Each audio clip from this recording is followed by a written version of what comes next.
Philly Sports, Love and Pain. I'm Dave. That's I'm Gordy. Gordo. So we're getting started. We're getting started tonight. Sans Kenny. We are expected to be joined by Kenny in progress. We'll see. And for those of you holding the plus 1200 ticket of Kenny's wife's water breaking during the podcast, I set those odds at plus 1200.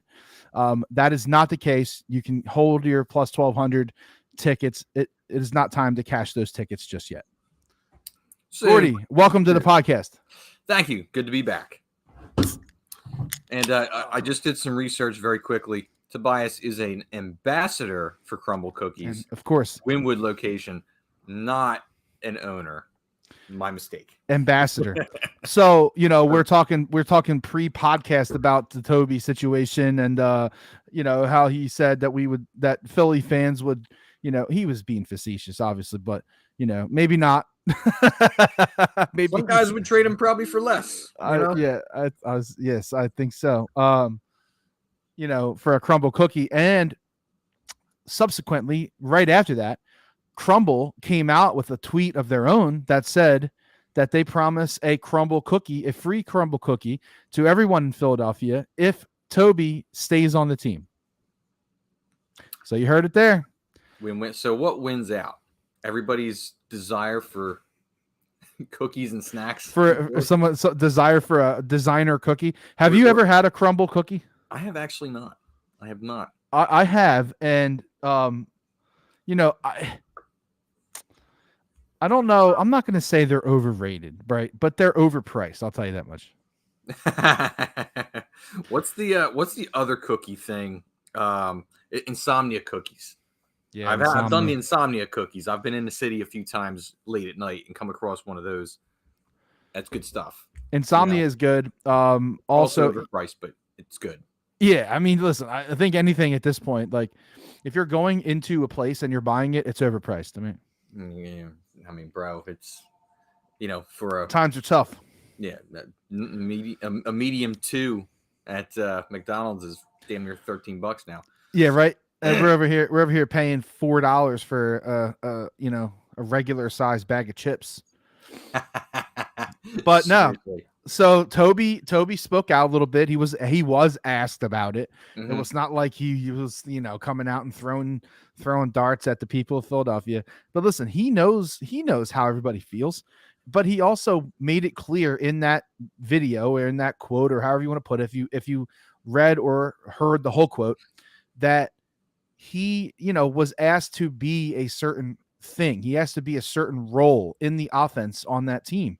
And, he said, okay. And he did it. And he did his job. He played defense. He shot well in general.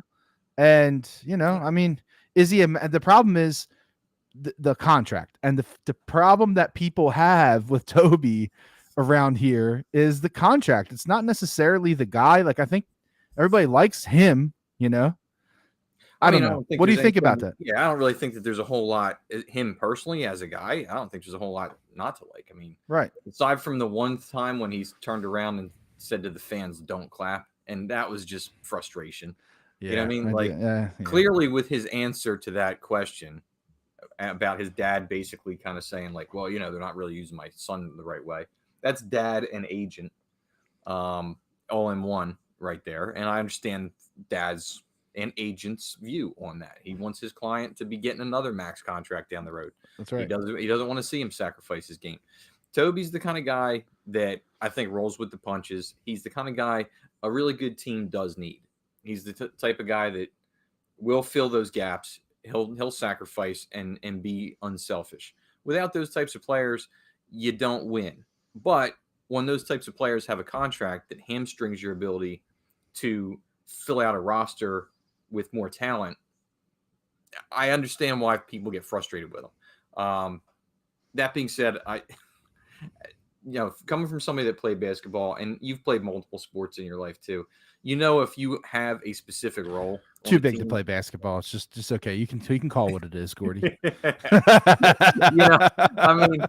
But you have a role to play, whatever that role is, whatever that position is, right? In basketball, it's a little more fluid because everybody plays offense and defense. It's not quite like, you know, the NFL or football in general. But when you go back into high school, you do see kids that play defense and you see kids that play offense at the same time. Usually they do one better than the other, and that's why when they go to college, they're just defensive backs, or they're just running backs, or they're not still doing 3 or 4 different positions.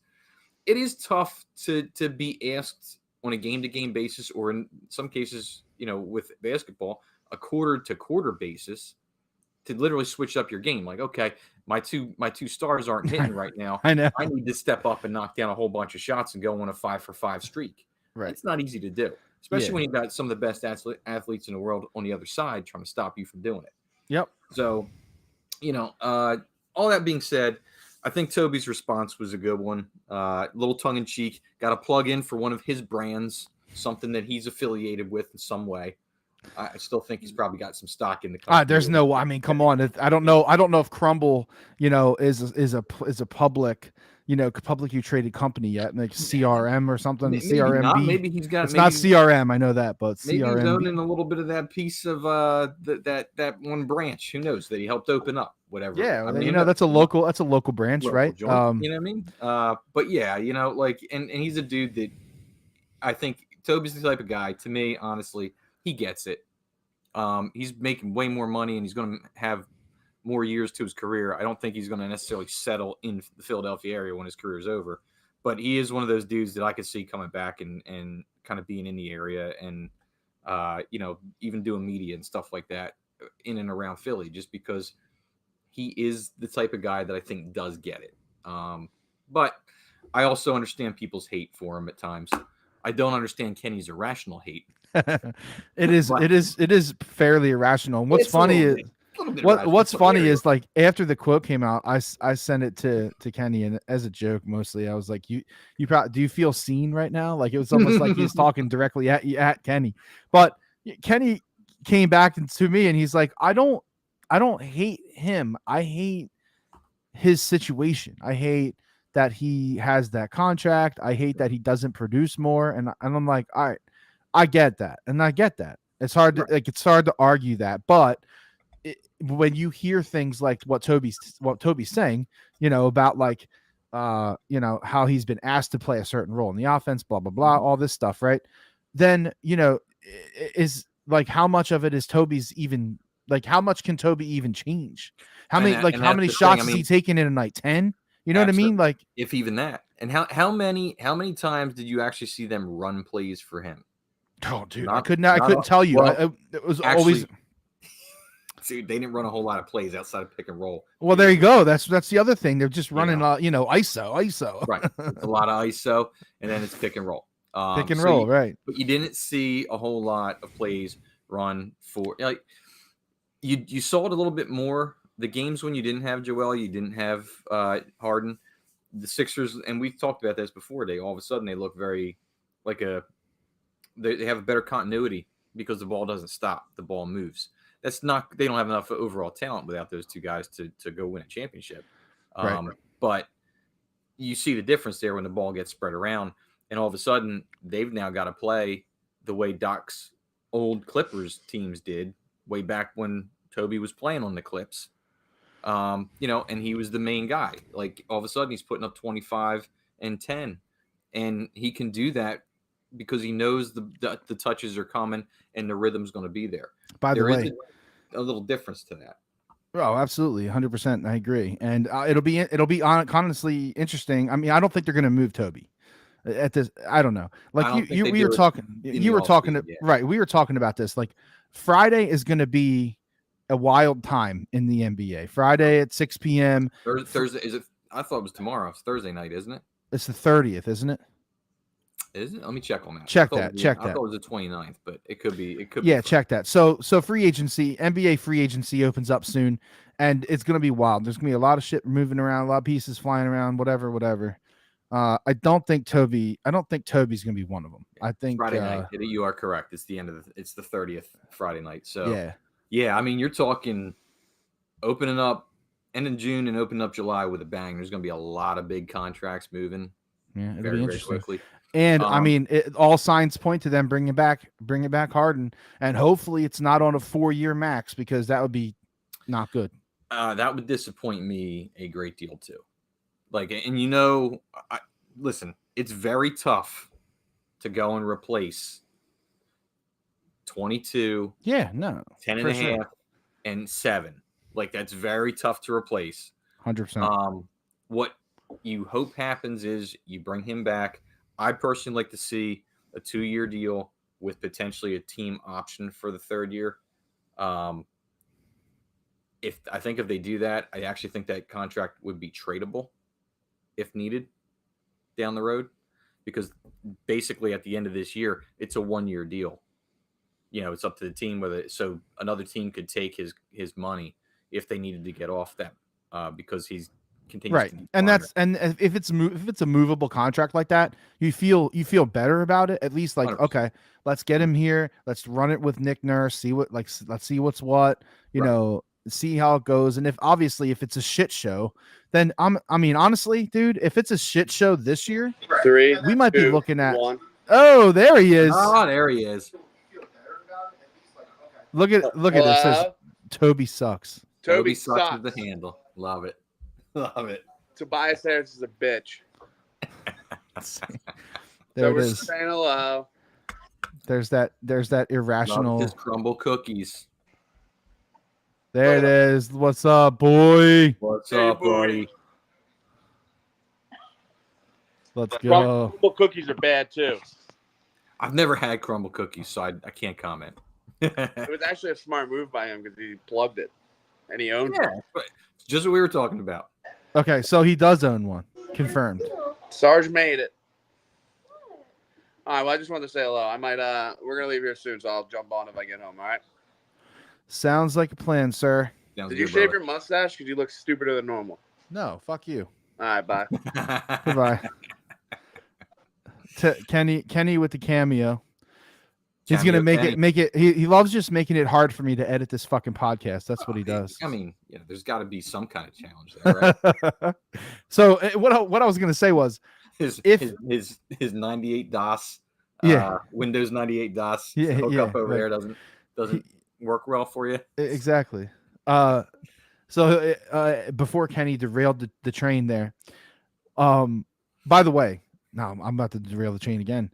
The Phillies are cooking tonight. They're up Yes, 7. they are. They're up 7-1 right now. Castellanos is fucking still firing right now. He's got a homer and a double. Bryce Harper comes through with an RBI single. Like shit's clicking, man. Shit's clicking. Click. Look out. We talked about this the other day too. They need to make up for May as much as they possibly can. They do. Listen, the ridiculous part is they're still losing that track. But let's finish. Let's finish the Sixers thought. So, I actually think I'm worried about this. This is a legit worry. If this year is a disaster and it's a fucking crash and burn, Harden doesn't pan out. I don't know. Whatever it is, whatever. Are you concerned at all that Embiid is like, get me out of here? Is this the last year? I don't think it's the last year. Because ultimately he wouldn't have the leverage in that decision. He's not the guy he's not going to do what Ben did and just sit out. He won't do that. Or fake an injury or anything along those lines. That ain't him. My concern would be how it puts them in the same position that the Blazers are in with Dame right now, where it's like, okay, well, what can you do then? Taking the decal off the stadium. Yeah, look, that decal down last night. I mean, you're right. They're probably putting another one up. Yeah, exactly. I mean, just get a different angle on them or something. But like, that don't look real good when he's basically saying like, hey, I need to see some serious improvement here, or you got to get me out of here. Right. And Dame's at that point in his career where that's exactly he needs to take that mentality, or he's going to be one of those guys you look back on and say he's one of the 5 best players at his position in his era, and never even sniffed the championship. And Embiid could end up in the same boat if they do not make some serious improvements here. I don't think that's going to happen. Okay. I genuinely think Nick Nurse makes this work. But in a worst case scenario, let's say Harden gets hurt, he's out for half the year. Maxey does not improve. He continues. He takes a step back. Joel gets banged up, hurt, whatever. The Sixers are terrible. Well, you know, I don't even know if they own their. No, they do own their draft pick next year. That was the one they couldn't trade. So They do. They do Yeah, own their own draft pick. I'm next pretty year. sure they have draft picks like in the even years. Right? Yeah, well, the other because they have a rule where you can't trade number one picks 2 years in a row or something like that. So they do have some first round picks going. So it could end up being a high first round draft pick. But again, now you're betting on a rookie, and that's tough. But that does pump up the talent. This team was a lot closer. And I'm not trying to cop out when I say this as a homer, but this team was a lot closer than I think people realize. The pain and the agony of losing after having it in your hands really makes everybody say turn around and rip it all down. But it doesn't necessarily have to be that way. And you do have to trust the leadership within the Sixers organization and the scouts and everything else that have been around basketball their whole career and to kind of understand that and make those right decisions. So, yeah, no, it's true. I mean, they were right there. They were, I mean, literally right there. Think how close they actually were. Yeah, that's the thing. It sucks. And I do not want to go back to that and rehash it. But, and I've said this to you, I've said it to a bunch of other people. I knew they were in trouble when they had to burn that timeout on that play, the block that went out of bounds off the Celtics. It stopped the game. It took 10 minutes. Then they had to reshoot the free throws. It stopped the game. It stopped momentum, which is a very real thing, especially in the NBA. And the Sixers went 3 or 4 trips in a row without getting a bucket. Was that the same? That was the same game as the Niang Tech, right? Yes. No. When he grabbed Jaylen Brown. No. Yeah, was that a different game? Okay. Yeah, that was game 7. That was okay. Game 7 I keep on getting that. I keep on thinking for some reason that was no, because it was in Boston. No, because it was in Boston for sure. That was game 7 in Boston. Yeah, Niang went schoolyard a-hole. Yeah. You know. But that technical with the reshooting the free throws like that fucked up everything, man. The thing was, it killed the crowd, and when you don't explain what's happening to the fans in the stadium, like if I'm sitting at home and I was confused because the announcers were confused. Yeah, they had no idea. You know, in the stadium, they're confused, and they're going, dude. They even had the guy on TV. I can't remember his name. It was one of the referee dudes who they have on every once in a while, and he was saying like, you know, oh yeah, this is a clear blah blah blah. You know, this is definitely the right call. And then like 30 seconds later, he's like, no, they're right. Like for switching it, like this is the right thing to do. It's like right, and you can do that because there hasn't been another bucket. Yeah, like fucking pick one, man. What the fuck? Been another bucket since, but 40 seconds of game times come off. It's so stupid, dude. Like it killed the momentum, and when the Sixers did not score coming out of that timeout and did not score the next 3 or 4 plays. The Celtics didn't either. They went empty up and down a couple times, and then Tatum made one. And as soon as he splashed the first one, he did it over Embiid. Oh. And it was high arcing. And I knew right there, I said, oh, shit. I know. It was bad, dude. He found it. Our text thread went silent because we knew. It did. Like, it was like, oh, shit. Yep. You know, so listen, does this true championship team let that stop them? No. Does a true championship team get smoked in game 7 like that? I don't think so. No. And that's really the biggest thing, right? Like, so now that we're here, now that we've gotten here, right? Like, you know, now that we've hashed this back down again and we saw what happened in game 7, I think that's part of the tough sell, regardless of the leadership, regardless of it's Doc or if it's Nick Nurse or if it's fucking Phil Jackson. If you have the same 5 dudes out there and like what makes you believe now that it will not happen again that way? Right. You know, like, I don't know. I honestly don't know. And that's the thing. And I don't remember who it was. one of the talking heads on ESPN. It might have been Legler, and I like Legler. But generally, He has some really good points, man. He does. He's also a local guy too. On top of that, but I mean, he knows ball. Yeah, didn't right? he And used I to don't run think- like basketball camps back in the day? Yeah. Yeah. He's from in and around this area. Like Yeah. Legler's it's all family. Like they're basketball people. Yeah. And you're not going to generally see anybody really challenge his opinions for the most part on ESPN. Most guys steer clear of that because they know he knows more than they do. Yeah. And it's not even close, dude. He knows, and he can say it better than they can say it. But I believe it was him where he said he watches Joel's body language sometimes, and he sees him slump when Harden slumps, and he used to see him slump when Ben Simmons slumped. And I thought that was a great point, and it's true. As much as I've seen, because I watched a lot of the Sixers, I've seen games where Joel's been able to rally himself and get the team on his back and go, even if Harden's having a bad game or those guys are slumping. Sometimes when your guy just doesn't have it, and you're not quite clicking on full 100% cylinders, or you're injured or tweaked, Yep. and you just in the back of your mind, you go, I got to do this. You put extra pressure on yourself. When it doesn't happen, you get down, and that's not good. Joel is a guy that wears his heart on his sleeve. He's been killed for it in this town. He's also been praised for it in this town, depending on the situation. That, unfortunately, sometimes the body language shows he knows Harden doesn't have it that night, or he knew Ben didn't have it that night. Right. I mean, the look that he had in Game 7, kind of with Harden, was very similar to the look he had when Ben passed up the dunk. It was just like, what is happening? And then you just saw the head go down and the shoulder slump. Yep.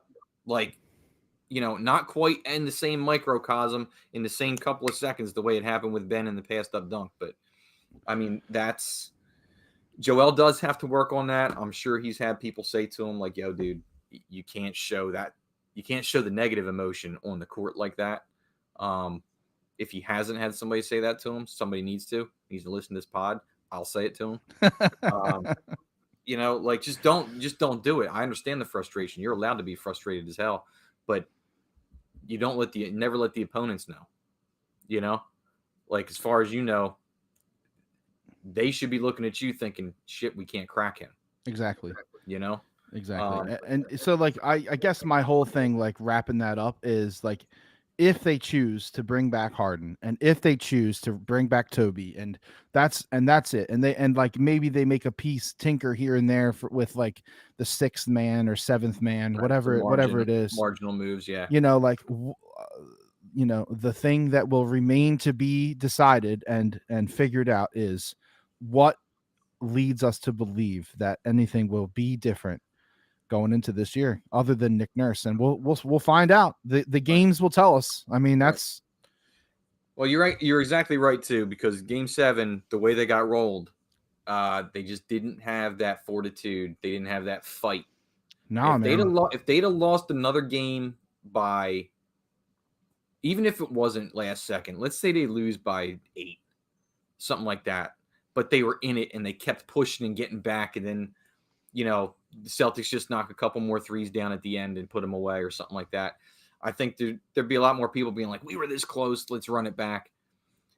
The reality is they were that close, but I don't know that the Sixers had too much more left in the gas tank. I think they tried to empty it in Game 6, and it just the way that the game ended, they were done. They were spent.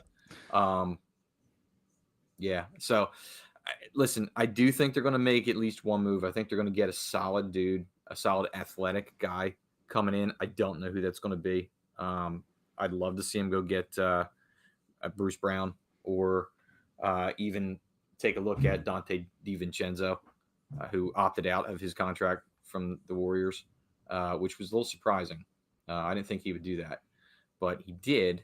I'm hearing for him, I'm seeing the Knicks as a possibility, reunite with Brunson and Hart in New York. Although Hart was a guy that I saw at some website floated him being on the Sixers, which, by the way, I would love Josh Hart in the Sixers because he could play 3 or 4 for you.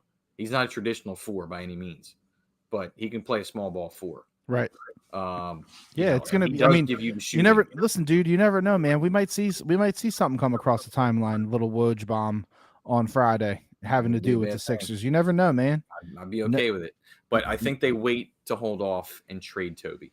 I don't think that happens in the offseason unless a huge deal comes. Right, unless where there's an they can- opportunity. Exactly. Yeah, to really get better. And the reason for that is with the new collective bargaining agreement, an expiring contract that takes up a big chunk of money is now, it's not a piece of gold, it's a piece of platinum. I mean, it's it's an alternator. You know what I mean? Like, Yeah, it is. It's literally that. It's more valuable than everything else around it. That's an expiring large contract in the NBA right now. And in the case of Toby, he's a guy that can go help a team get over the top, actually. He's a good player still. He's not just some washed vet that signed a giant deal. Right. So you should be able to get some very real assets for him the closer you get to the trade deadline. I mean, listen, honestly, with Nick Nurse here, different offensive scheme, different play sets, hopefully more play sets in general. Correct. Hopefully Maxey takes another step forward, at least a small step forward. I think he Maybe will. see him shoot a little more, be a little more aggressive. Have 2 different looks where it's like the Embiid pick and roll game and the Maxey game. Like you could probably run rope a dope both of those at the same time. You also can do have so many things, bro. You got So many Harden. things. You got Harden in the mix. You got Toby in the mix. He's not a slouch, and I mean PJ Tucker's probably going to be the other guy. I'm assuming. I think Tuck's still probably your dude there as far as starting wing? power forward. I don't think he gets the majority of the burn. To be quite honest, I don't think he gets the majority of the run this year at that position. I think that probably goes to whoever they're. I mean, you're going to have Melton, as your other guard coming in. Shake's going to be gone most likely. And then it might be McDaniels. They might bring him back, or they might go get another guy in his kind of makeup. And that'll be the dude that gets the most run. PJ's still going to be there for your glue and your continuity and your leadership, but he is severely limited on one end of the court, unfortunately. Right. So we'll see. Yeah, I'm going to trust Daryl Morey. I'm going to trust Nick Nurse. Listen, man, Morey hasn't even been. Morey's been here for a cup of tea. Like, let's give the guy a chance, man. Yeah, like everybody holds everything that's going on right now against Morey. It's not all his fault, dude. Like he's got, he's cleaning, he's mopping up some shit. He is mopping up some shit. And he's made a couple of not so great moves. Yeah, he's not perfect. Listen, I'm not saying that. Yeah, for sure. But he's made some good moves too, and some really good ones. And I got to be honest with you, that's the narrative of the sports media in this town, is that yet the same guys that scream about that will scream about continuity. And how come we don't have the continuity that Boston does? How come we don't bring back the same team year after year? And then they'll turn around and be like, dump this guy, dump that guy, dump the GM. I know. Which do you want? Like, because you can't have both. It doesn't work that way. You can't constantly swap pieces and have continuity. I agree. And I'm speaking specifically of the WIP midday show, but I'm just gonna hold my tongue a little bit with them because they're terrible. Terrible. Don't hold back. They'll never hear you. They'll never. Terrible. Terrible. Giglio, grow chin. Yeah. So let's change gears. So the Phillies, 7-2, baby. The Phillies it's actually 8-2. Oh shit, my phone hasn't updated yet. Yeah, they added another run. The fill-in tonight, Josh Harrison, just went solo yard. Now it updated. Yeah, I'm watching it on my Flyers took another pick. Yeah, so let's Oliver Bunk. I know nothing about him, but London from the OHL. The guy who they took first at number 7, Mitchkov, I mean, Mitchkov is literally. I just said we were going to talk about the Phillies, but so what? We're I going will to go talk about the Flyers. Flyers because they're literally drafting right They now. are. They're literally drafting. So Mitchkov is. I mean, if he didn't have this whole KHL deal situation going on, supposedly dude would have been like a number 2 or 3 pick. So Right. the whole reason why he fell to the Flyers to begin with is because he has a 3-year contract with the KHL, and they don't know the situation. They don't know if they're going to be able to buy him out of it. They don't know. I mean, listen, if he can be bought out of it, he will be bought out of it. They will throw whatever it takes to get him out of there. But it might not be possible. So they might have to wait 3 years. And, that's obviously a downside and a risk. But the reward on the other side of that risk is massive. I mean, people were talking about that this dude's like the next best thing since Ovechkin out of Russia. Well, that's the thing too, and shout out to my chiropractor, who is a giant hockey nut. There you go. He and I were talking about this earlier in the week, and he said to me, he's like, this guy, because of that contract's probably going to fall to the 5, 6, 8 range, somewhere in there. He's like, there's no way he gets past the Caps because all they do is draft Russians.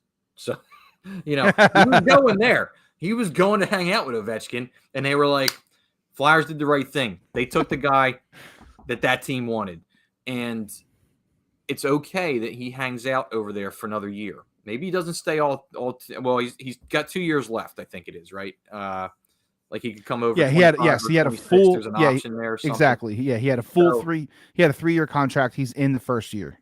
Right. So but the Flyers are not. Let's be honest. They're not ready to contend for another couple of years. They're still building. Briere's still in the process of tearing down, and gathering assets and then rebuilding. This is, I don't want to say the process, but this is the process light. This is, and we've seen other hockey teams, other organizations have to do this too. They were very good for a long time. They tried to hang on for a while. They toiled in that like not really relevant range for too long, and then you got to eventually just tear it down, take all the draft picks, run all the young kids out there, and let them play. Put a good coach with them, and see what happens. So the Flyers are going to be ready to really play some hockey and contend and be dangerous and be super tough to deal with, because young players are fast players. Young players are energetic players.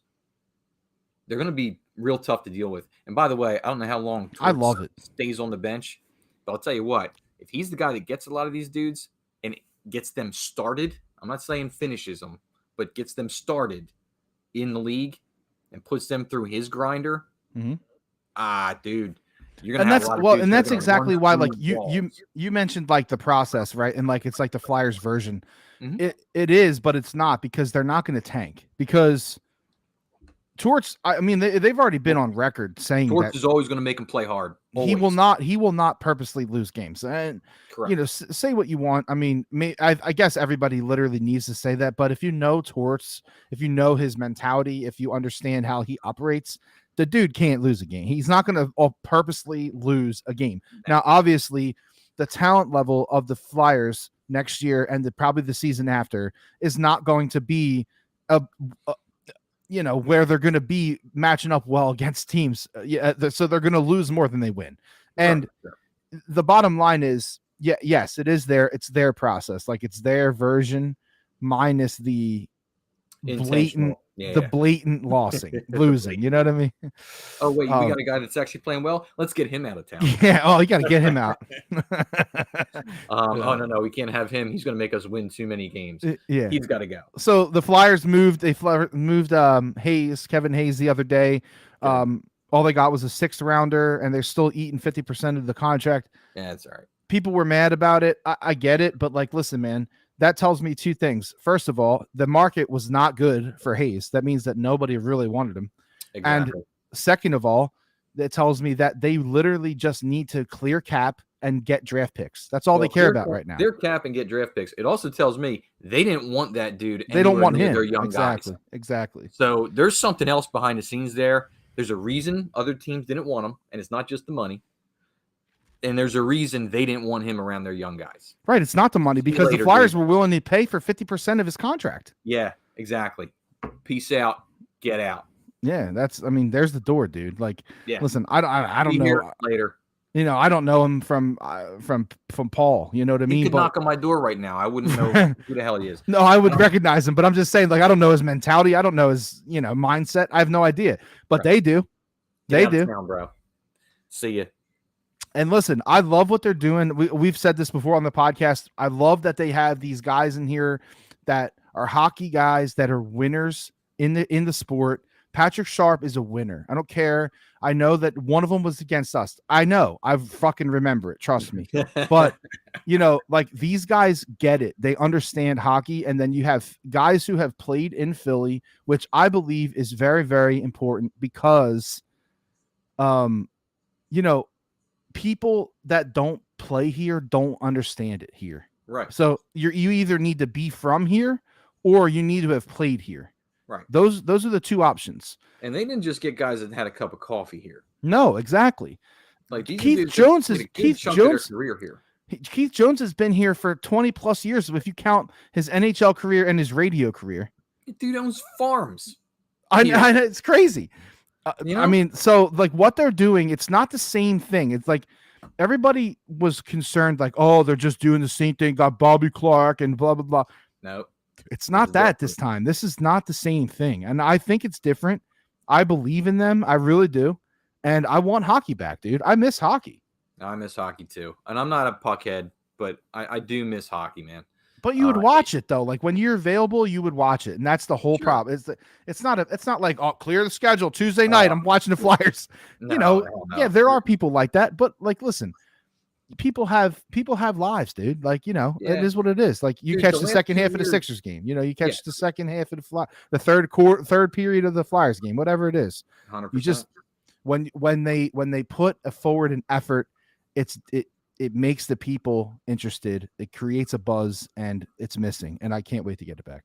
Yeah, I mean, one of the things I said this, like we talked a while back. I went to a game this year. Haven't been to a hockey game in a while, dude. It was listen, I You had a said good it was time. horrible, I had a good time with my friends there. right? That was it, though. The product, Right. the atmosphere, really, it was horrendous. Listen, they share that arena with another team. The other team knows how to make the time in between what's going on the court Oh my god, dude! really entertaining. Dude, Sixers games are electric. They are. They absolutely They are. got the fucking dudes come out and banging the drums. They got the what's his name out there fucking throwing backwards fucking half court shots. They got fucking flames shooting up out during the fucking you got all intros. kinds of stuff going on all the time. Come we on, got man. a dude playing pop songs on an organ. Yeah, like we gotta get it's with we not gotta gonna get with cut the it. times here. Dingy lighting, just like, dude, I'm like, I don't need to feel like I'm in the Spectrum. You know what I mean? Like, make me feel like I'm in a modern arena because it is still. I mean, it's older now, but it's been retrofitted. It's modern enough. Yeah, it's just been a bad product. I promise you, and I guarantee you, all these guys that they're bringing in, they remember what it was like when that place was rocking back in the day. They're gonna make that in between time Fucking fun man, too. dude. They're There's gonna nothing. up that. I do want to go see a game this year, just because even if the product, even if the team is under talented, they're gonna play hard as We shit. might be able to work something It'll out. be I'll have to fun. talk. I'll have to talk to Kenny. We might be able to get a little.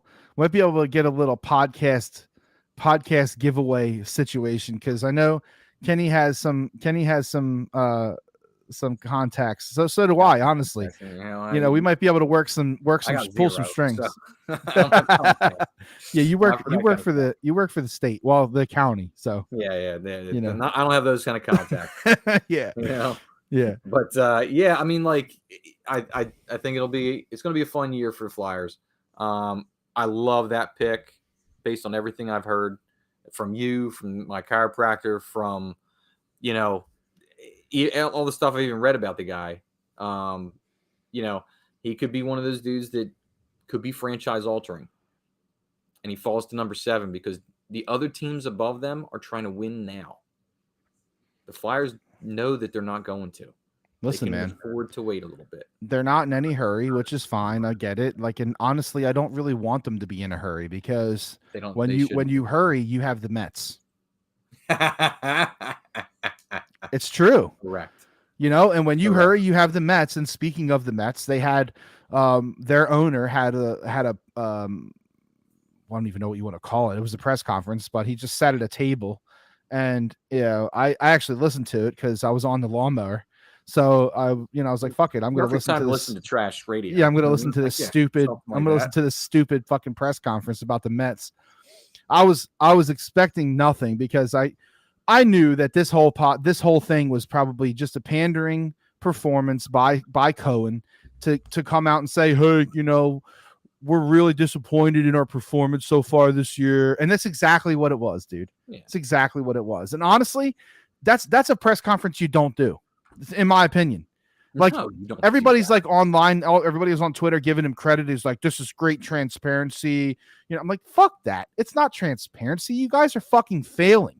You guys spent $1 billion and you're fucking you might not even sniff the playoffs. You might not sniff it.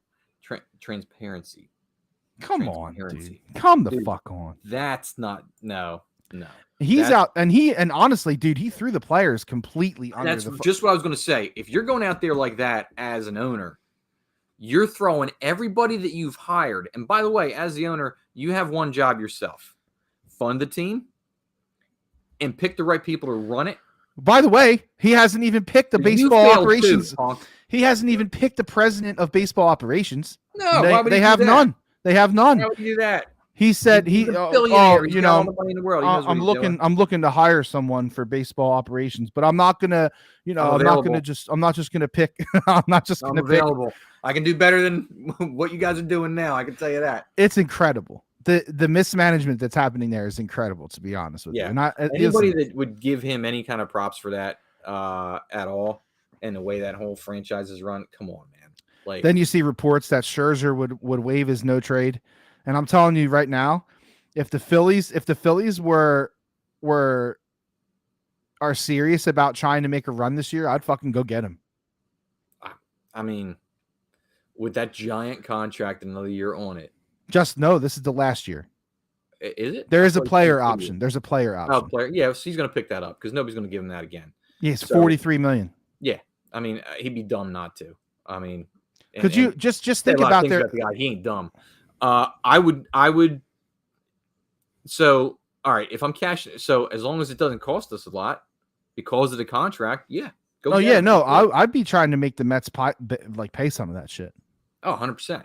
But I mean, as far as an asset goes, like I don't want to give But- up my top 5 guys for him. No, I wouldn't either. It depends what it would take, and this is like pie in the sky, right? But like, think about this rotation: Scherzer, Wheeler, Nola, Suarez, Walker. Like, come on, dude, It's pretty filthy. that's Well, disgusting. Assuming Nola continues to slowly pull his head out. Well, and Nola That's again gross. is in trouble. It's 8-2. It's bottom of the 5th. He's got the bases loaded now. No outs. No outs. Great. Yeah, dude, he's got to get away from that inning. I don't know what's going on with that, bro. I know. I would trade everybody they got to go get Shohei. I would too. I would Not do anything it's not with even it's not even like a question in my mind. I don't care what the prospect is. I don't care if you think he's going to be fucking Nolan fucking Ryan. Yep. Shohei Ohtani is better than that. Yes, and he's better than that right now, and he'll be better than that for the next 5 to 6 years. I mean, If that's not even like that's not even going out on a limb. No, This guy is literally doing shit that we may never see happen again in baseball. generational talent, legitimately. I mean, we might Generational see a talent. pitcher that can hit, but not like this. No, Mm-mm. The dude leads the league in homers. It's dude. He's unreal, man. And he keeps flip flopping for leading the league in Ks. Like, what the fuck, dude? That's insane. You don't even like. This is like playing fucking MLB The Show over here. That's what it is. You know? That's what it is. He's playing PlayStation. Everybody else is playing the actual sport. Yeah. And He he's got like the degree of difficulty turned way down because he's just K-ing everybody. He's just blowing. And dude, he's so good.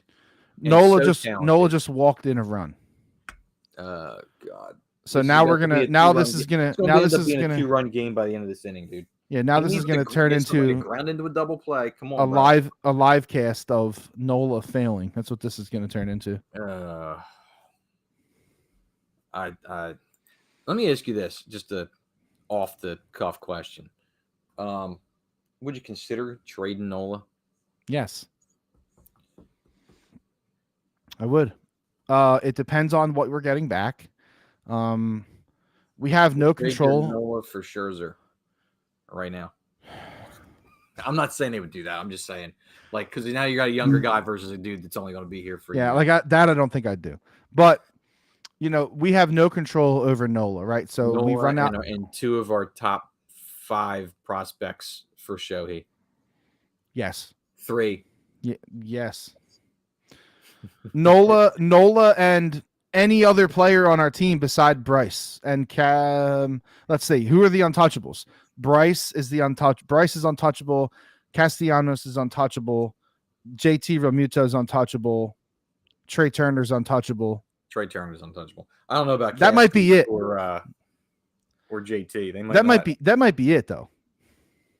I'm not even sure that two. I mean, Bryce and Trey Turner are definitely untouchable. I don't know if, and I think Wheeler is too. Oh yeah, I'm not even thinking about pitchers. Pitchers we're not going to get into, but as far as position players go, I think maybe it might only be those two. I don't know truly that Castellanos and JT are untouchable, but yeah. It would have to be. That would be tough to part with them, and still, because you're going to leave a giant hole in your lineup one way or the other. Yeah, like so at that point, I don't think you would even do that trade. They want prospects, dude. If they're making that trade, they're going to want prospects. They're not looking for. And they're not. I don't think they're going to make that trade. I was thinking about this the other day. Like I'm looking at the standings and stuff. They're for the first time like a couple games over 500. Yeah, they're actually in a playoff race. So yeah. They're probably not even going to be looking to make a trade. No, especially since every team in Major League Baseball has a chance to make the playoffs at this point, because that's the way the structure is. So, and listen, we took advantage of it last year. I'm good with it. It makes it more interesting, but it means less trades, and it means less teams are going to be willing to give up those types of guys. It amazes me how poorly that organization is run too. You got Mike Trout and Ohtani, and you can't win anything. Like, you should be able to do a little something. You know what I mean? They've had Trout and Ohtani for a while, and they still fuck it up. You're like, we're small market. I don't care. And are they really? No, it's LA, dude. Right. Like, stop acting like you're. Honestly, dude, the Angels need to get out of LA. Yeah, they do. Move the Angels to Nashville. That they probably win a World Series. Nashville. Yeah. Are they talking about Nashville for an MLB team? There's no talk about any MLB team, but I think that relocation. What's the team that's moving? Oakland is going to. Oakland's going to move to Las Vegas. Okay. And I just know that Nashville has become, like a sports hotbed, and I think that they would support a baseball team. And I think that, with that support would come winning. I just do. And I honestly wouldn't be surprised if the fucking Marlins are out of there soon. Dude, nobody goes to the games. Nobody. No. Well, the fact that the Marlins have had a team down there as long as they have is astounding, because it's unbelievable. You can't make it sounds like bullshit. I wouldn't even believe you. I don't know how they never do make money. They win World Series and don't win money. I know. Don't make money. I mean, that's the ridiculous part. Like, those guys are, that you're not wrong, dude. Nashville would be a great spot for a pro baseball team. It really would. That's the type of thing that 100% that community and those fans would support. I agree with you. That would be 100%. A great landing spot. I don't know about the A's going to Vegas. Something about that doesn't sit right with me. Well, it sucks for the fans, because the fans are actually. The fans actually still care. I mean, obviously they're not going to the games as much, but listen, I've had this conversation before, and I think like the only power that you have as a fan is to not show up when the team is not performing. And I actually got into an argument with somebody on Twitter about this. Like, they were saying like, Philly fans are fair weather. They only show up when the team wins and blah, blah. And I said, listen, you can say everybody's fair weather because in my opinion, you are doing your city and your team a disservice if all you do is blindly show up to every game, regardless of the product on the field. If the product on the field is shit, I am not going to spend $300 for my family to just get in the gate. That's not happening, dude. No. Like, so you guys need to show me that you care, and then I'll come to the game. I'm still going to watch the games. But I'm not going to go. I'm not going to support you. That's like, don't look at the Flyers attendance. The Flyers attendance was shit. Why? Because the fans were sending a message to the team that this is not acceptable. Yeah, I don't understand. I don't understand why other cities think that like that's being fair weather. That's not fair weather. You're still a fan. You're rooting for them to do better. You're just not there when they're absolute dreck. Like, so like I just looked up the average attendance per game in the Major League Baseball. And obviously you could guess who's in last. Who's in last place? Oakland, right? Who's next to last? Marlins. Yeah. They are averaging, get this, 12,000 per game. Doesn't that stadium hold like 75 or something? Right? That's atrocious. And they just built a brand new stadium with a dome. Oh my God. They thought it's massive. Right? They thought that people weren't coming to the games because there was rain threat, blah, blah, blah. So they got this dome. Now the people still don't go to the games. Why? Because they don't give a fuck about baseball there. They just don't, dude. Man.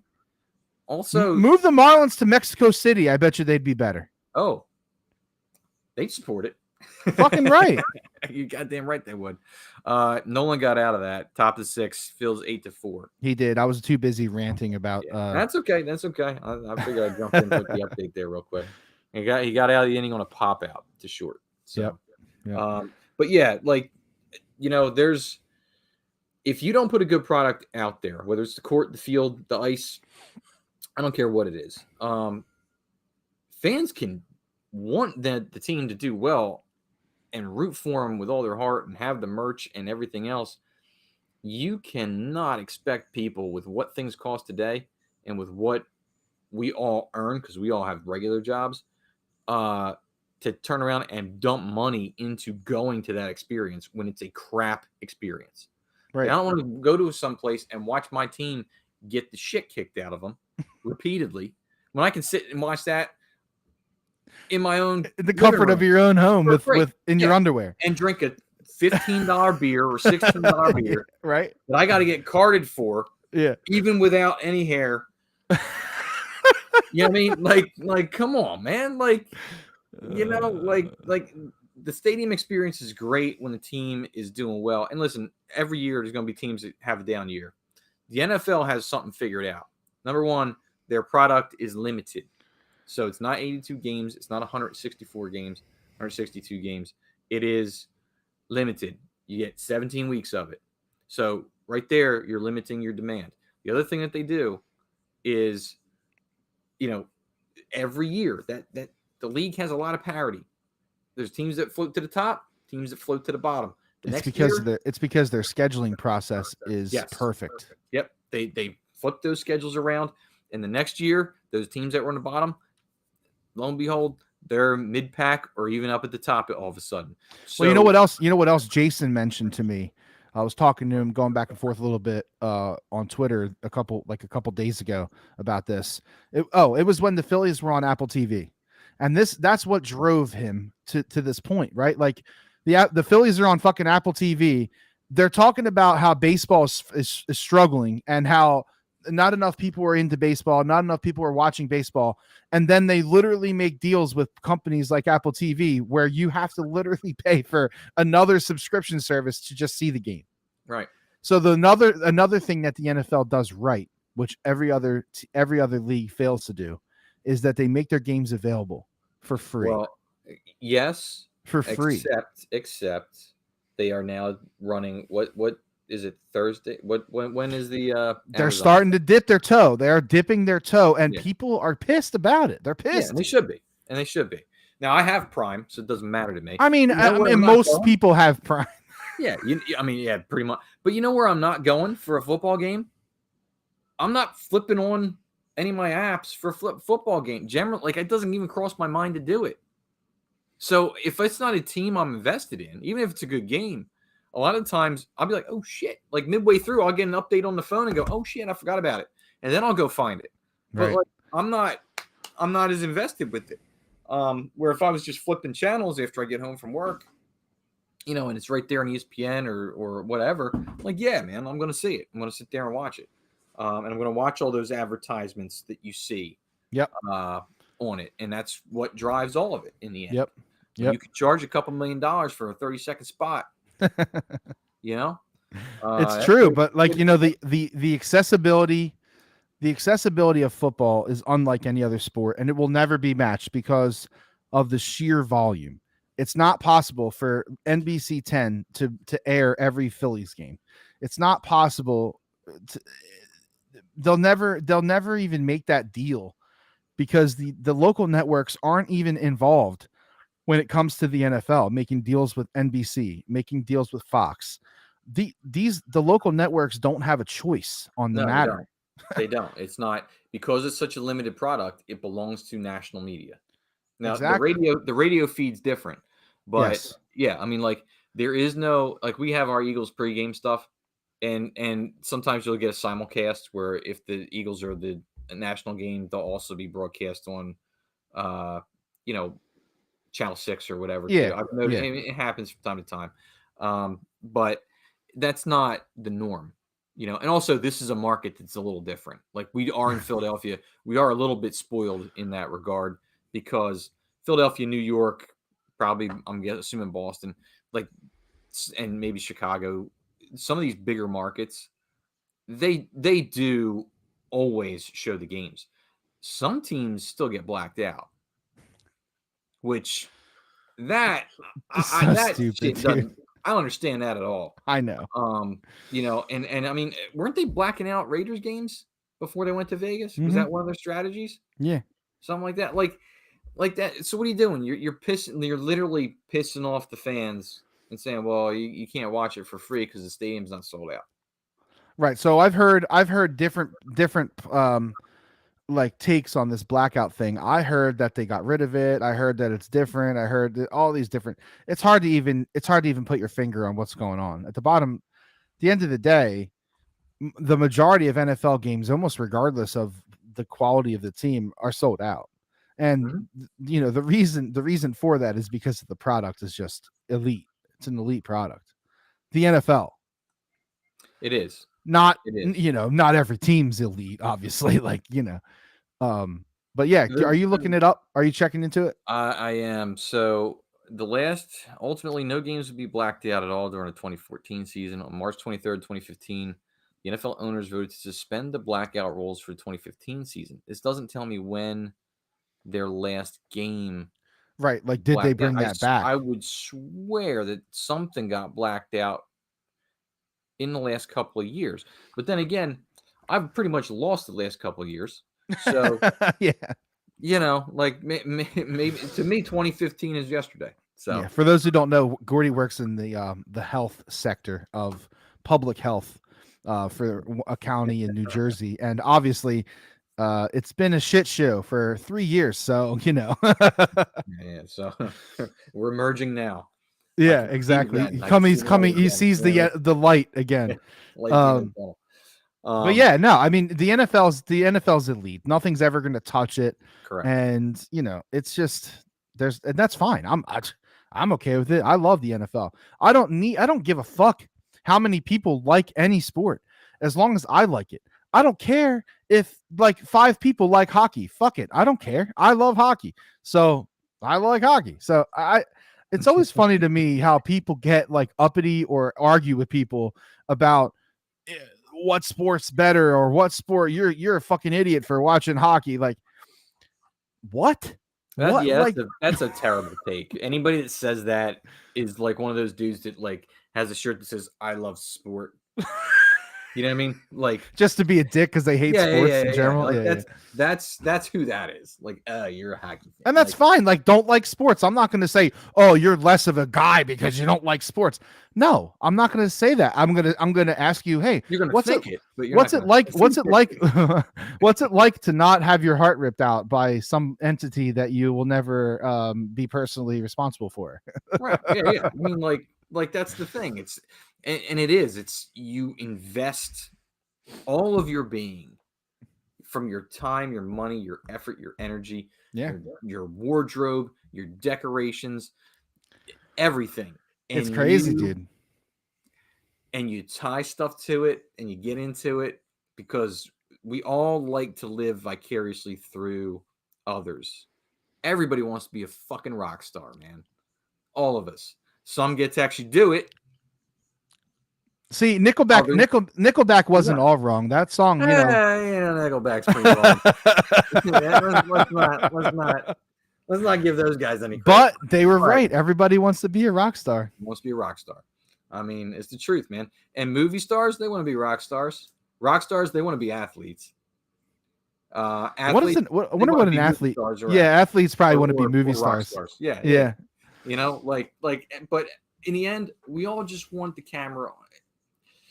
The human nature is to want to be able to show off and show out every now and then, right? Like, it's just, we all want that. We all want to be the best at whatever it is that we do. If you don't have that drive, I don't care if you're, planting a lemon tree or baking cookies or playing basketball or, working on spreadsheets. If you're not trying to be the best at it and make it happen, like, to the best of your ability, I don't know what that's like. It's not how I was raised. It's not how I operate. Like, anything you try to do, and you're the same way, Kenny's the same way. Like, you try to do the best you can because that's our nature. I see the game and I want to be the game. That's what it is to be a fan. You're stepping into their shoes. How would I? Right, like you either want to be a player, you want to be the manager, you want to make the decisions, you want to make the lineup, you want to argue why that's not the right lineup. I would do this. I want to pick this bullpen guy, or I would run. Why are we running ISO? We should be running it's all. Why are we running a handoff? We need to be running an out route. Look at that cornerback. Right, it's not, right, all this. It's all of it. Dude, it's you step into their shoes because, again, we all work in the real world. We all live in the real world. Those are dream jobs, man, to get to play a sport, to get to play a game that you played as a kid to make a living, or be involved in the game that you played as a kid to make a living in any way. It's incredible. It's incredible. And nobody ever thought that they would earn that type of money. That's the cream on the on the cake right there. You know what I mean? Like, it really is. But, like, I mean, dude, like, we all want to be able to do that. The funniest thing is, to me, that, like, all the athletes that are out there, they all want to go and play other sports. They all want to be golfers. Yeah. Or they want to go do, whatever, pick another sport. You know what I mean? Like, it's nuts, man. Like, there's something about human nature that we want to invest. We want to put our hearts on our sleeves. We want to be that. I just have a feeling there's certain towns, certain cities that do it a little bit more than others. Philadelphia is one. New York is definitely one. And I don't give New York credit for anything, but I mean, I'll say this: their fans might be idiots, but they're passionate. Oh yeah, Boston, for sure. Same thing. Chicago, same thing. You know what I mean? Like, there's a lot of those types of towns out there, and that's the nature of being a fan. That's what it's about. You invest, and you become that on that given day during that 2 to 3 hour time frame. And then we let it ruin the rest of our week. It doesn't work out for us. Exactly. So, dude, listen to this number. It's fucking staggering. The Phillies' attendance this year. By the way, they're the most improved attendance in baseball, and it's not close. Oh, the Phillies The Phillies' attendance this year over year, same amount of games, like compared 35 games to 35 games at home, up 384,000 people. Holy shit! That's an average It's of 30 almost. games. That's an average of almost 11,000 more per Yeah. game. Okay, I was gonna say 11,000 more a game. Jeez. The next closest rise is 227,000. What team was that? That's the Cleveland Guardians. That's less than 50. It's around 5,800 per game. Gotcha. That's So- I mean, that's a nice little come up too. But yeah, like The Phillies are almost double. Yeah. I mean, that's incredible. So you want to what do call they that average- What do they? Do you have what they average per game right now? average attendance per game this year is 39,307. And what's a sellout for them? Is it 48? It's like 40. No, it's less than that. I feel it's like in the 45-ish? 43s, 44, right in that Okay. range, I Yeah, think. yeah. I know. I mean, well, the Bank's not the biggest stadium. No, and That's it's not it's close. fine. It's like the perfect size. I mean, if it was any bigger, I don't know. I like the size of it. It's I love the stadium. I love the it. stadium too. I think it's phenomenal. It's a great. You can atmosphere. watch the game, dude. You can everything. watch the game from literally anywhere. Anywhere. Yep. It's the greatest. I wish that every stadium was like that. Mhm. You don't have to miss a pitch. You don't. No, that was a well-designed stadium. It fits what the need is for the fan base, and it's spot on. I know people are like, "Oh, we need a dome, or we need a closed roof, No. or like a No, baseball can be outside. retractable." I hate that. I hate The that. the retractable roof, like I can probably be convinced that that's okay because you're still outside. Yeah, I could get with that over. Yeah, like what Houston did, what the Marlins did, what the Brewers did. You know, they have the retractable, which I don't know. I don't know if it rains enough here to warrant a retractable dome. I don't know. Even I if don't I listen, man. Baseball's supposed to be played outside. I think Football's just played in our nature, dude. I think in our nature as like people from this area, like the elements is like part of it. Like you It just suck it up. That's part Yeah, of it. It's a part of it. Like that's our mentality. Like, Like- do you imagine the Eagles ever playing in a fucking dome? That'd No. be lame as shit. No. The Eagles are Nobody never would gonna play like. in that. Nobody would want that. Listen. I know everybody complains about, and Kenny fucking hates cold games. Like he hates it with a passion. I get that. So do I. It's not amazing, but I would not. You would not want the Eagles game in a dome in December. You wouldn't want it. No. No, I just not at don't all. believe you. I don't think you would. I mean, maybe that's a raw. Maybe that's a hot take. I don't fucking know. No. To me, like I said, man, like these sports are supposed to be played outside. The elements, the weather, it is a part of it. I mean, do you want to see your team, who's the better team, get neutralized because of, say, snow or Right. It takes home weather? field advantage basically out. It can. I mean, I lost a bunch of money, a couple of years ago when it happened to Green Bay. I know somebody that lost a whole lot of money because it happened to Green Bay. But hey, man, I mean, that's a part of it. That's Mhm. a part of it. You Yep. got to check the weather forecast in football. That's a part of it. That's that's another aspect though of being a fan that like changes things is the gambling aspect. And Oh, yeah, obviously a slippery slope, right? But sure. the way that it's set up now, it's less of a slippery slope than it was. And honestly, it was probably more of a slippery slope back when it wasn't legal because 100%, dude. 'Cause, you you're- could get in with some random guy for thousands of dollars just because you said you were good for it. yeah, And now all of a sudden you owe this fucking jabroni $5,000 because you Right. bet like a Dumbo. You know what I mean? Like yeah, exactly. Because that won't happen. That's not going to happen now. No. You got to put your money in your DraftKings account. or That's you're not right. You got to getting it. front the money. You can't put any bets in. You're fronting that money. Yeah. So yeah, I mean, no, you're right. I actually think it made it probably more accessible to a younger audience and a more widespread audience. But I think it's probably safer now than it was in the past. I mean, you didn't even have to if you There's no hits ran in now. the right circles, dude. You didn't even have to say you were good for the money. All you had to do was be like, "Yeah, I'm interested." Okay, Yeah. here's the 5K credit line. What do you want to do? Like, Yep. What? So yeah, like that. But the other thing that I'm actually looking forward to this week is not only free agency in the NBA, but also I am very curious to see what happens with these gambling suspensions with the NFL. Yeah, like they are throwing around gambling suspensions like with more weight than like when somebody, does something that they shouldn't do to their wife. Yeah. Or Yeah. you They are. know, It's a year suspension, period, end of story, no tolerance.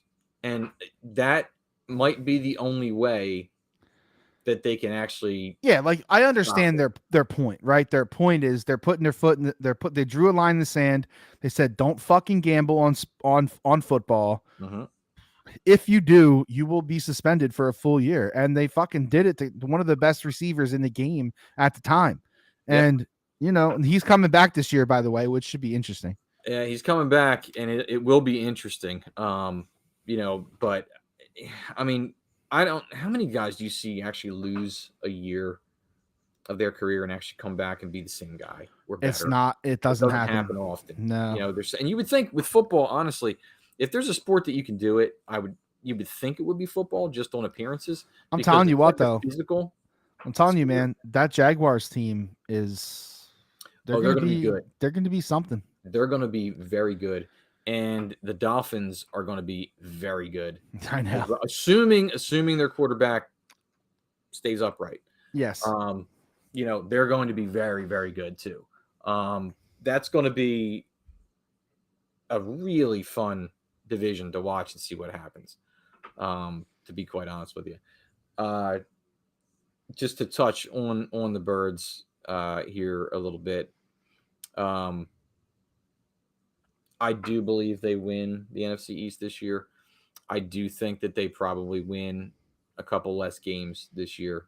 The schedule is significantly more difficult. And like you said, a lot of changes. There's probably going to be some regression. And it may not even necessarily be regression. I think it's just going to be getting their feet under them to start is probably what's going to end up happening. Well, we should definitely touch on this because I kind of hinted at it on Twitter, and I mean, other things going on. Obviously, we're not going to just bust in here with Eagles like 94 WIP does every day, every second of every day.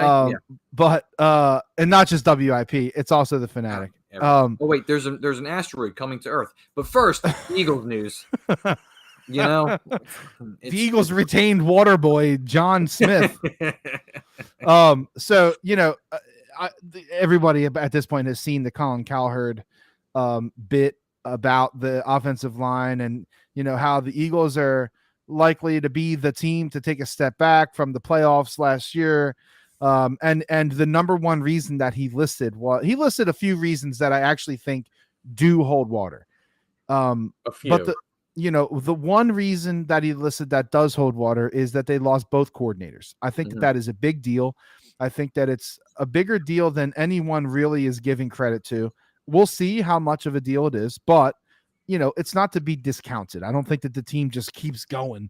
I don't think that that's how it's going to be. I think that they will struggle, at least in the beginning, to get their footing with the new coordinator. I do. Yeah. And I also believe that that's valid. Again, more so on the offensive side with Steichen leaving. But I do too. I think that is that's a hurdle to overcome. And personnel is obviously a big one.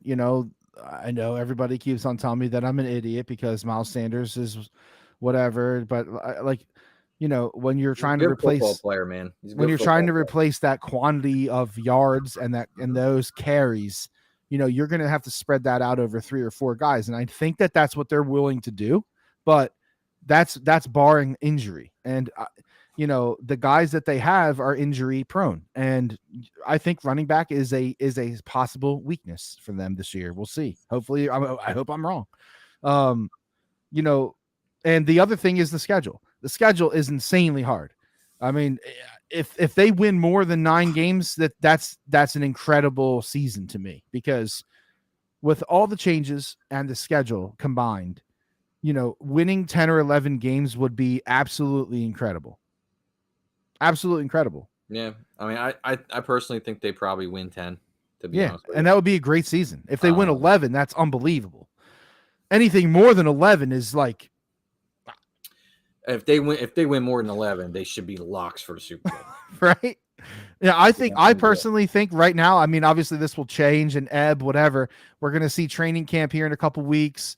And Gordy, you might be guest starring again, while Kenny's in paternity leave from the podcast. I mean, But this might congratulations, change. by the way, to both of them. Yes. Soon. Yes. They got the bun in the oven. And Mhm. I just think that that it's almost naive to think that they won't take a step back, in my opinion. Yeah. The one thing, and to circle back to the other team and the sports radio personalities, they like to talk about continuity and all that kind of stuff. Again, how many coordinators has Hurts had now? He's had a new coordinator every year. Even in college, did he have too. Steichen for 2? He had Steichen for 2. Yeah, that was the first time he had one for 2 years. And look what he did. And now this guy that's replaced him is along the same lines, but it's not the same guy calling the plays. It's not the same relationship. So it's still, different. And there are a lot of behind the scenes things, not necessarily behind the scenes, but like not players on the field changes that we don't see, and I don't think are getting taken into account when people just look at the roster. Lots of talented teams have existed over the years. Many have failed to live up to that talent. And a lot of that falls to how those guys are deployed and the positions they're put in, not to be cliche, but by the coaches. Yeah. And the coordinators and all that stuff. So I think they have a good coaching staff. I liked the guys that they replaced, or that they got in, I should say. Steichen was the one dude I did not want to see leave. I really didn't. You and I talked about that. I think I even said that in the group text with everybody. Yeah. Like a while back, a year ago, whatever it was. Like, yeah. Like that was the dude I didn't want to see leave at all. Was happy to get rid of the defensive dildo. Yeah. Get him out of here. Voldemort. But the rest of the guys behind the scenes, it all remains to be seen. This team has the talent to contend. They are going to be loaded. I just don't know. Like how much better. It's a different year. It's a different year. There's everything changes. Everything's different. And just like the Phillies, just like everybody piled on the Phillies and said, just because you started like shit and then made it to the fucking World Series last year doesn't mean it's going to happen this year. Right. Because this is a different fucking year. And it's the same thing with the Eagles, man. Just because they rolled through the schedule and murdered everyone along the way does not mean that that's going to happen again. And listen, we have to be prepared for this team to hit some adversity this year with that. Even if you just look at the schedule, it's going to happen. So listen, I'm looking forward to it. It's going to be a blast. But the one thing that he did say that was fucking bullshit was, and this was his number one thing, was that the offensive line is old. Not just old. Extremely extraordinarily old or something like that. Whatever adjective he threw in front of it right there. Yeah, guess what? Like, dumbass. You're an idiot. They're not. They're not. You got they have two guys who are mid-30s, and they are both elite, and they are both the best at their position in the sport. Correct. And then everybody else is 26 and under. So please tell me how they're old. Please tell me how they're crusty. Yeah. Come on, dude. Yeah. Come on. That what that tells me? That tells me he had some, intern write that line for him and do that research for him for that little bit. Because that ain't him looking at that. Or if it is, he's just he's a moron. So he's a Philly hating moron. He's a talking head. You know what I mean? Like, he's a hot take artist, which I get. Like, he got his. Listen, when you do a sports talk show every fucking day, I would imagine that you're like scraping the barrel at times to like come up with hot take shit to say. So like, listen, fine. And he knows that he gets a reaction out of us every time he says anything about Philadelphia. So he does. He knows that. So that's fine. It's all well and fine. at least come to the table with some like legitimacy. That's Mhm. dumb. That's just stupid. Nah, he can't do that, dude, because he's not legitimate. Dude, Lane Johnson hasn't given up a fucking hurry in like 2 fucking Both years. those dudes are, like you said, at the top of their position in the league. First of all, It's so stupid. Kelsey's going to end up in the Hall of Fame, not just the 100 Eagles Hall of Fame. Yes. He's going to end up in the Hall of Fame. Yes, he is a Hall of Fame player, and so is Lane Johnson. Lane Johnson Most very likely well is too. To be honest with you, when you look at that and you go, "Huh, didn't allow a sack for how long?" Yeah, right. Yeah, that's pretty damn good. Come on, man. You know, like you can't. I mean, if you want to say they're old and there's a potential for those two players to get nicked up because of their age, I mean, I could see that. But these are also guys that have not been exactly injury prone throughout their career. No. And that can happen on an offensive line to any player at any time, at any different time because of the nature of the position. Yep. On the O line, Yep. on their back legs, and they can get hurt face in front because somebody's trying to literally push them over every play. Yeah, they tear muscles, they'll tear a bicep or something like that, tear a pec, whatever it is. But like, come on, man. Like let's be real. The offensive line is going to be stellar. Yes. The offensive line coach is one of the greatest things that has ever happened to the Philadelphia Eagles. And he's the guy they made. Stoutland is one of the greatest things to ever happen to the Philadelphia Eagles, next to Howie Roseman. And they made sure they kept him. And he's here. They knew. Listen, man, this is going to be a ride, and I'm looking forward to it for sure. We got training camp coming up. I think I just saw it today. July 25th, I think was the report day for the Eagles. Really? Damn, that's quick. July 25th. So we're less than a month away from Eagles training camp. And Elliot Shore-Parks tweeting about how many touchdowns he feels like Jalen Hurts needs to throw in training camp in order to be successful. Oh, in training camp. Got to throw in training camp. It's really important. So they got a crazy cup snake going at the Cubs game. It's like really long. Out in the bleachers. This thing's probably at least about 10 rows deep. Well, I mean, good and the chick at the bottom of it. Ooh. They just fucking took it away. The security guards came and fucking sniped it. That's fucking bullshit. Why'd they ruin the fun? That's terrible. You know why? Because it's the Cubs. That's why. All right. Hey man, listen. There can't be any fun there. Anything else before we go? Because obviously this was a last second 10 minute heads up.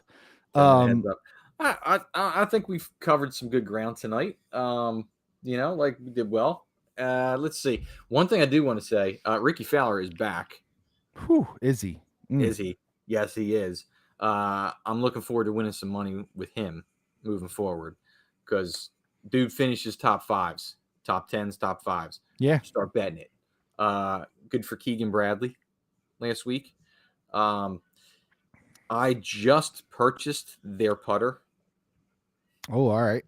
Yeah, I did. It won't be built and ready for me until sometime in September. But that putter, I don't know if you read this or knew this, but it had not been made since like 2015, the jailbreak.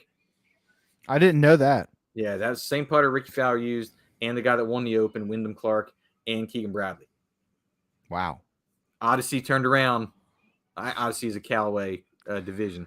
Yep. They turned around and said, yeah, we're going to open up pre-orders. We're going to go ahead and bring that back. I think. Putter. And I went on there like an asshole and went, yes. Why not?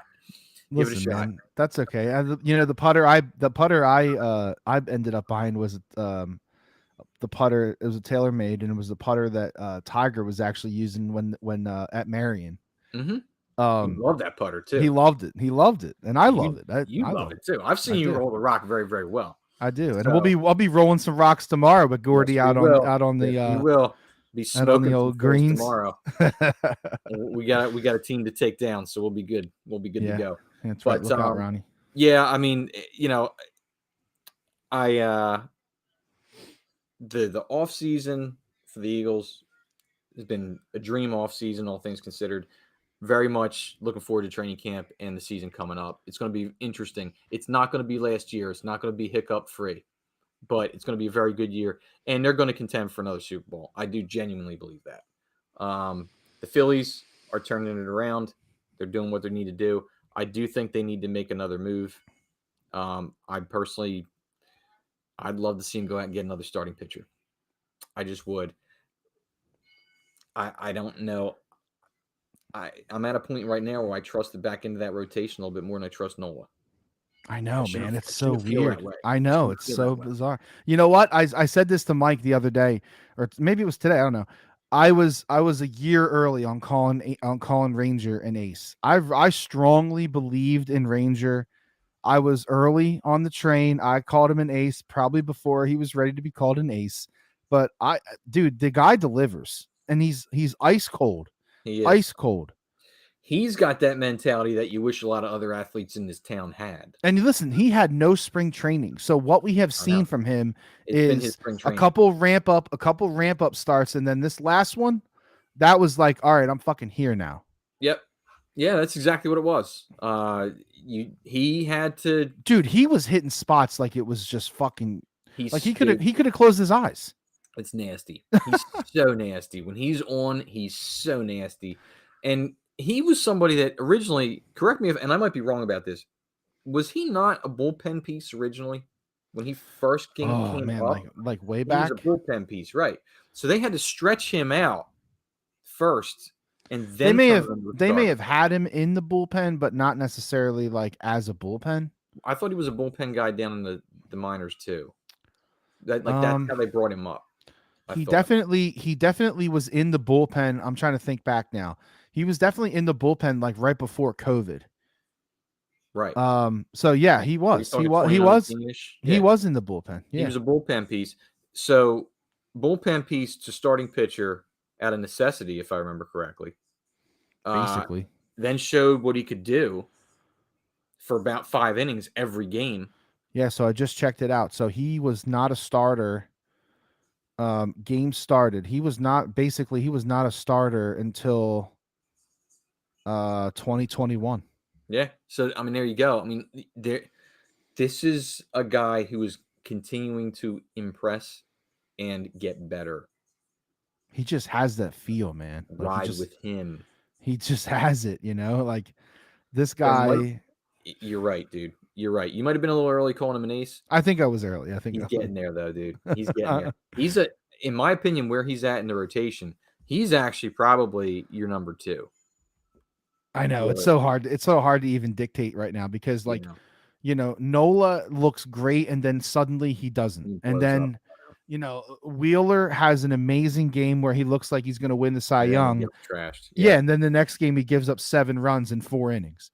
Taijuan Walker, he's been stellar. He looked phenomenal. Yeah, I know. Right. Yeah. Yeah. So it's Jekyll and Hyde right now. So we need some consistency, and I think Ranger could bring that. We'll see. Hopefully. Yeah, I'm hoping he does. Yeah, I'm hopeful. I'm here for the Phillies ride this year, man. Fully. Let's go. Let's go do it. They are. I will go on record and say this: they're not going to catch the Braves. That's not happening. The Braves would have to monumentally implode. Dude, they went 16-7 so far in June, and they lost. Yeah, come on, they lose ground. I mean, that's insane. That's so stupid. They're not catching the Braves. They can catch the Marlins, and they can go out and get a high wild card spot and go on another run. It's gonna be interesting. And by the way, there is no unbeatable team in baseball. I don't give a shit how good the Braves are in the regular season. Listen, the Braves have had their problems in the postseason. We all know that. Yep. So anything can happen. Just get in and let's see. That's it. Flyers are doing what they're supposed to do. They're retooling. Sixers are going to make some fringe moves here. And when I say fringe, I don't mean like not important. I just mean moves on the margins, not big name guys. Harden will be back. I'm hoping for like a 2 plus a team option 3rd year, something like that. Because to me, no matter how much you're paying the guy, it's tradable and you can get off of it if you need to. Yep, agree. That's what I'm looking for. And if Maxey continues to improve, I mean, dude, they're still going to be very, very dangerous. They're not as far off as people think. So, And the Flyers have brought a new era of orange they have. to our lives. We'll see. And I gotta say, I too looked at those jerseys and went, that's different. Like just for I was like, Yeah, but then once you look at it, you're like, all right, I can It see. is. Like, It there's is. like there's like minutia there, you know. exactly. There's some little stuff. Hey, listen, man. It's, Brianna, my wife, Brianna, she's like, oh yeah, they like changed the hex code on the orange. You know, they changed, like they just changed. I was like, yes, they brought back the burnt orange. It's from the blob. She's like, yeah, whatever. It's a nice jersey. I like it. I like the jersey. They're great looking jerseys, dude. Great I like looking jerseys. You know, but they're in the process of not only retooling, but really they're rebranding and rebuilding the trust. Got to bring back the people to the barn. Got to bring people back. Got to bring the That's fans right. back. That's right. You know, so you know, to me, as we sit here right now on June 28th, 2023, I'm actually pretty hopeful about every team in this city. There's been a lot of years I haven't been able to say that. Absolutely. So, hey, know, that's I'm all we can pumped ask up. for, right? I am pumped up for it. Awesome. Yo, thanks for hanging with me, man. I Thanks appreciate for it. having me. It's always a good time. And And we I'll see you will soon, swing brother. the sticks tomorrow morning. Swinging them tomorrow. Going low, baby. Course records in jeopardy. I love it. All right. See y'all. Thanks.